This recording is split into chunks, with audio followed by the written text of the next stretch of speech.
श्री कृष्ण कहते हैं कि अगर जिंदगी में गुलाब की तरह खेलना है तो कांटों से तालमेल की कला सीखनी होगी।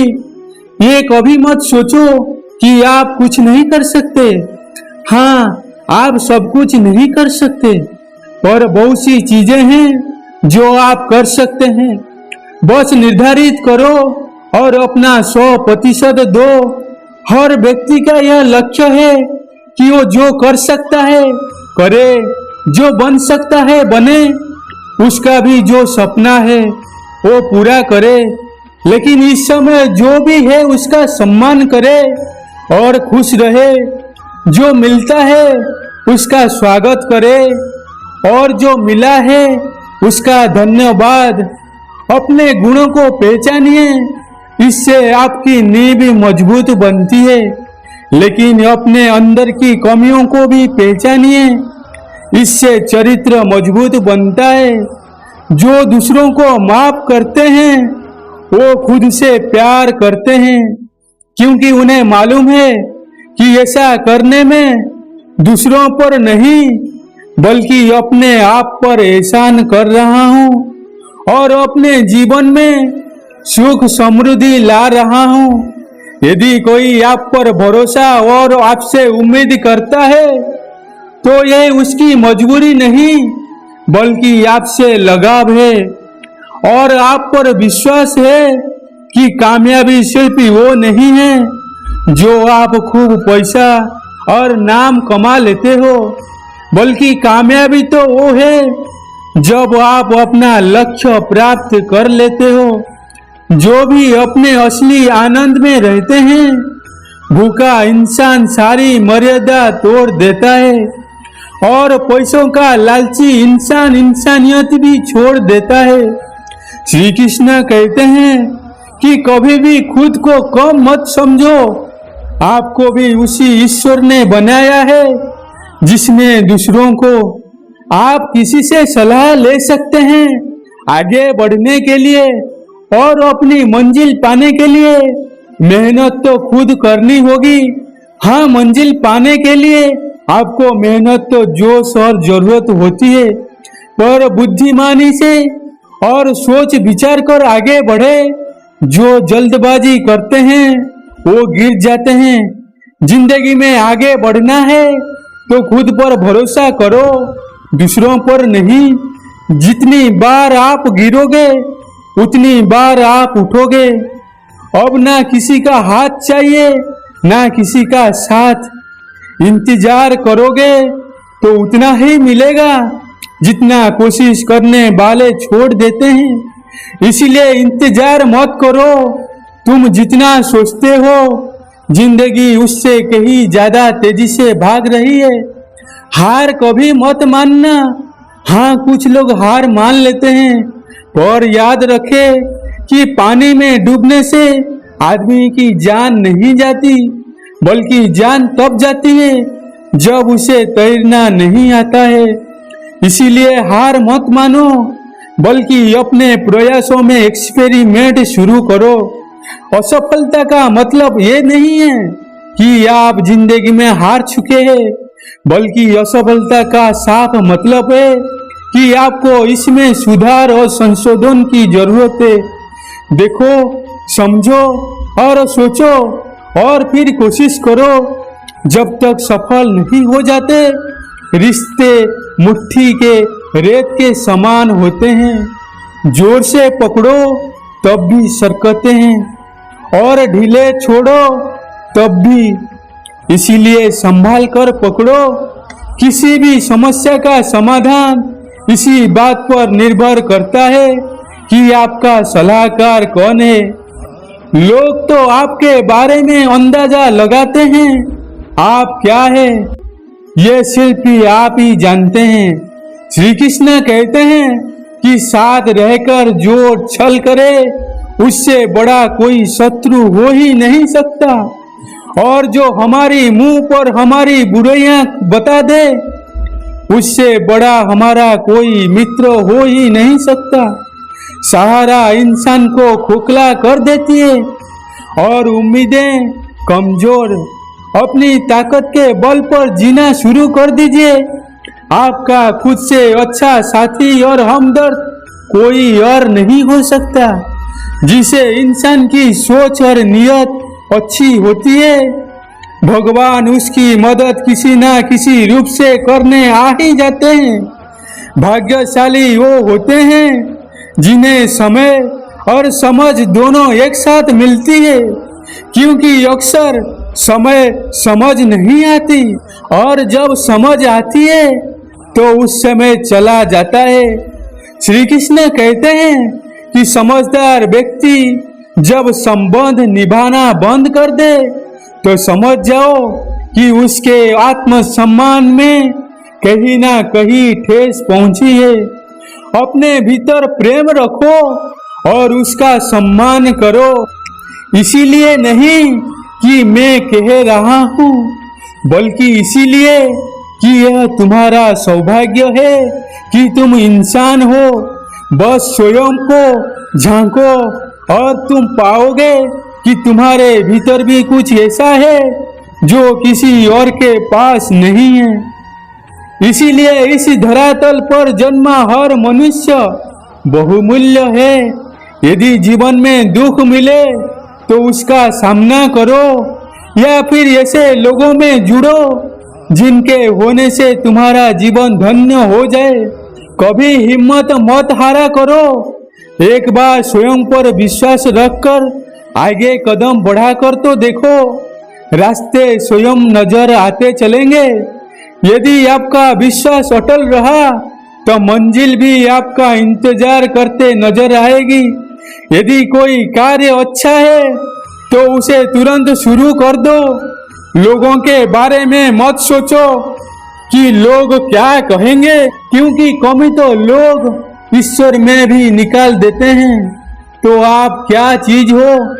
अधिक सोचने की जगह अधिक करने में विश्वास रखो।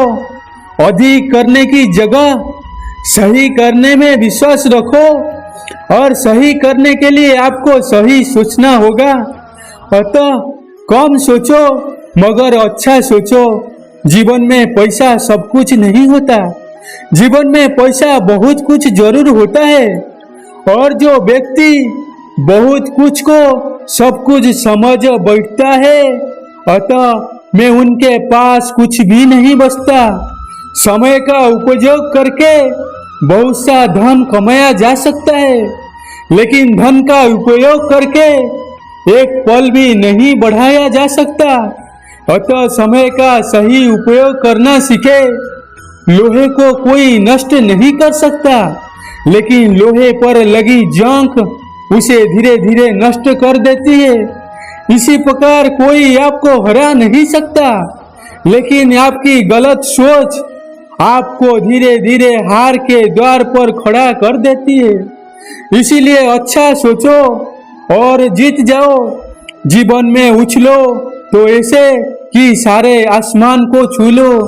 जीवन में गहराई में ऐसे डूबो कि उसके सभी चमकते मोती खोज निकालो। फैलो तो ऐसे कि पूरी कायनात में समा जाओ, और सिकुड़ो तो ऐसे कि हर किसी के दिल में समा जाओ। अच्छा सोचोगे तो अच्छा वापस आएगा, बुरा सोचोगे तो बुरा वापस आएगा। मीठा बोलोगे तो मीठी बोल ही दूसरों से मिलेंगे। कड़वा बोलोगे तो खरी खोटी ही सुनोगे, क्योंकि हम जो देते हैं वही हमें वापस मिलता है। एक निश्चित लक्ष्य को लेकर सही राह पर चलना जीवन का यात्रा कहलाता है, और बिना लक्ष्य को लिए हुए किसी भी रास्ते पर चलना जीवन का भटकाव कहलाता है। इसीलिए कम से कम एक लक्ष्य आपके पास हमेशा होना चाहिए।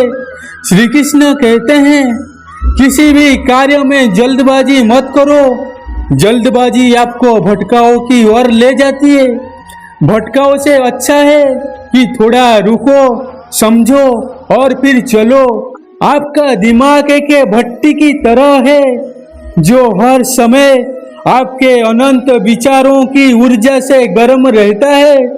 अब यह आप पर निर्भर करता है कि आप इस ऊर्जा का उपयोग किसी तरह करते हो। लोग कहते हैं कि हमेशा व्यस्त रहो, अच्छी बात है, लेकिन व्यस्त रहना ही काफी नहीं है। महत्वपूर्ण यह है कि आप कब और किसी कार्य में व्यस्त हो। यदि आप चाहते हो कि लोग आपको पहचाने तो अधिक से अधिक लोगों से अपनी पहचान बढ़ाओ। यदि आप चाहते हो कि लोग आपसे बात माने तो लोगों के दिलों में जगह बनाओ। और यदि आप चाहते हो कि लोग आपको हमेशा याद रखें तो कलम उठाओ और कुछ नए विचार लोगों को दो। अगर आप अच्छे कार्य करते हो तो दूसरों के सामने अपनी तारीफ कभी मत करो, क्योंकि यदि आपके कार्य वास्तव में अच्छे हैं तो आपके अच्छे कार्य ही सबको बता देंगे कि क्या आप कैसे हो। सफल लोग खुद अपने बारे में नहीं बोलते, बल्कि उनके कार्यों उनके बारे में बोलते हैं। अपना मुंह खोलने से पहले अपना दिमाग खोल लेना बहुत जरूरी है। अर्थात जब भी आप जहां भी बोले, पहले खुले दिमाग से सोचे कि इसका परिणाम क्या होगा। यदि परिणाम अच्छा हुआ तो तुरंत बोल दे। यदि आप असंभव को संभव बनाना चाहते हो तो असंभव को पाने के लिए आपको कुछ ऐसा करना होगा जो अकल्पनीय है। यदि आप ऐसा कर सकते हैं तो आगे बढ़कर नया और अब तक जो सोचा न गया हो ऐसा कुछ कीजिए।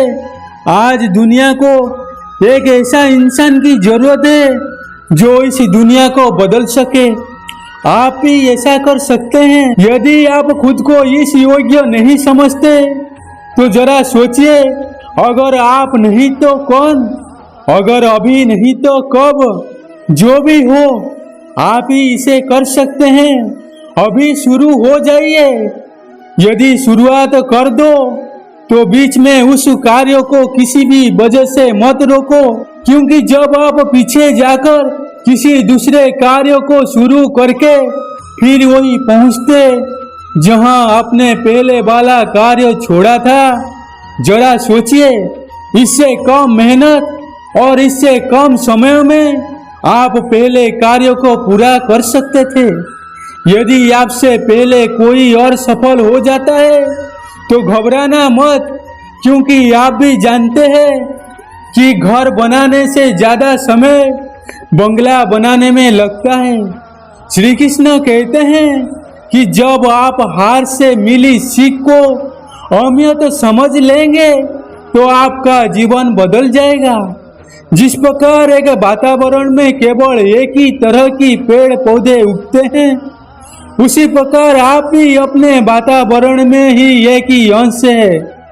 यदि आप अपने आप को बदलना चाहते हैं तो सर्वप्रथम अपनी वातावरण को बदलिए। आप एक ही गलती को रोज दोहरा कर अपने परिणाम और अपने जीवन को नहीं बदल सकते हैं। अपनी लक्ष्य को बार बार बदलने से कुछ नहीं होगा। अगर बदलाव चाहते हो तो अपनी कोशिश करने के तरीकों में बदलाव लाना होगा। परिवर्तन प्रकृति का नियम है, इसे स्वीकार करें एवं इस परिवर्तित जीवन का आनंद लेना प्रारंभ करें। श्री कृष्ण कहते हैं कि आप किसी भी चीजों को लेकर चिंता करना छोड़ दीजिए, क्योंकि हमारे चिंता कोई और कर रहा है। इसीलिए आप चिंता छोड़ दीजिए, उस काम पर पूरा फोकस लगा दीजिए जिससे आप अपने जीवन को बेहतर बनाने के लिए करना चाहते हो। अगर ये सब कुछ करते हुए आपके साथ कुछ भी बुरा हो जाता है तो भी बिना रुके आपको अपनी मंजिल तय करनी होगी, आगे बढ़ना होगा, क्योंकि हमारे साथ जो कुछ भी बुरा या अच्छा होता है ये सब कुछ पहले से तय होता है। इसीलिए इस बारे में चिंता करके आप अपना समय बर्बाद मत करो। भलाई इसमें है कि हमें बिना परेशान हुए अपने बहुमूल्य काम को तय समय पर पूरा कर लेना चाहिए। भगवान हमारे बारे में सब कुछ पहले से तय करके रखे हैं, बस हमें चिंता छोड़कर लगातार प्रयास करना चाहिए। अतः हमें जो मिलना होगा वो मिल जाएगा। दोस्तों, इसे हमें आपको एक छोटी सी कहानी के माध्यम से बताते हैं। एक बार की बात है, दो लड़के एक आश्रम में काम करते थे। वो दोनों अपने गुरु की सेवा करते थे। उन दोनों लड़कों में से एक लड़की की बहन की शादी तय हो गई थी। वो अपनी बहन की शादी की तैयारी धूमधाम से करना चाहता था, पर उसके पास पैसे नहीं थे। उनकी स्थिति उनके गुरु बहुत अच्छी तरह से जानते थे, पर वो भी उनकी मदद नहीं की। जब दोनों लड़के गांव जाने के लिए तैयार हुए तो गुरु ने उस लड़के को 5 अनार दिए जिसकी बहन की शादी थी। गांव जाते समय 5 अनार पाकर लड़का बहुत दुखी था। उसे तो पैसे की जरूरत थी, वो अनार क्या करेगा। उसे अपने गुरु पर गुस्सा आ रहा था। जब दोनों लड़के गांव की तरफ जा रहे थे तब रास्ते में राजा के सैनिक इस बात की घोषणा कर रही थी, किसी के पास अनार है तो राजा को उसकी बहुत जरूरत है। हमने बहुत प्रयास किया और इस क्षेत्र में कहीं भी अनार नहीं मिला। राजा की बेटी बहुत बीमार है, उसे दवा के लिए अनार की जरूरत है। दोनों लड़कों ने सोचा, हमें अनार की कोई जरूरत नहीं है, या अनार हम राजा को दे देते हैं और उनकी बेटी का अच्छा इलाज हो जाएगा। दोनों लड़कों ने अनार की बात सैनिक को बताई। सैनिक ने उन दोनों लड़के को लेकर राजमहल पहुंचे और लड़कों ने अनार राजा को सौंप दिया। राजा ने उन्हें इसके लिए बहुत सारा इनाम दिया, पैसा, जेवरात और बहुत कुछ। उस लड़के की बहन की शादी बहुत ही धूमधाम से हो गई। अब उस लड़के को इस बात पर अफसोस हो रहा था कि उसने बिना सोचे समझे अपने गुरु को कोस रहा था और उन्हें भरा बुरा कह रहा था। दोस्तों, मैं आशा करता हूँ कि इस कहानी से आपने बहुत कुछ सीखा होगा। इस वीडियो में बस इतना ही। मिलते हैं अगली वीडियो में, तब तक अपनी ख्याल रखिएगा। जय श्री कृष्ण।